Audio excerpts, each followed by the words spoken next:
So can such creativity spread to the everyday classroom? Well, Oklahoma's Secretary of Education and Workforce Development says it can, and it is. So Secretary Sommers, if we are to transform our educational system, if we're going to try to meet those future needs, do we start with students' passion?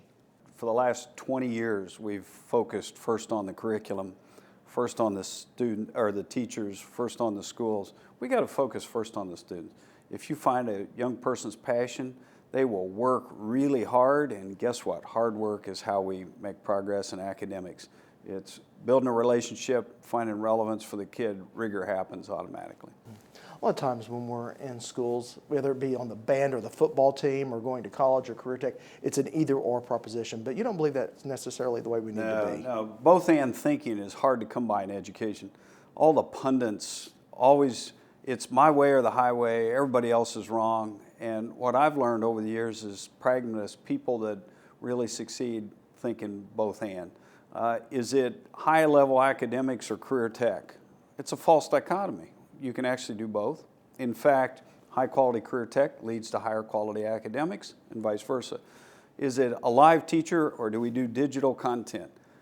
False dichotomy. If you put both of them together, you have some of the finest personalized blended learning we have available today. How do we introduce those people that have been successful into education?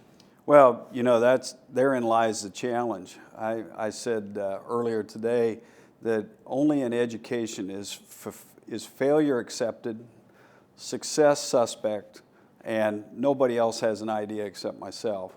There are great, highly successful educators in America today. Right here in Oklahoma, there are people that are getting the job done where everybody else says you can't do it. All we got to do is look around, find those folks, and learn from them.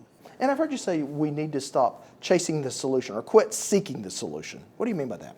Well, in education, we're always looking for that holy grail, that one program, that one perfect approach. There were some speakers today that here is the answer. This is the kind of school. The problem is that students vary infinitely, and so we have to design the school around the student. Take, for example, nobody would expect the GM CEO to come out and say, we're going to find the perfect car and we're just going to build one car. It's only going to look a certain way and everybody's going to love it. That's ridiculous. And yet in education, we're going to have Read 180. We're going to have charter school. We're going to have a regular district school. We're going to have four various courses. Everybody's going to go do the same thing. So my formula is students times educational experiences equals results.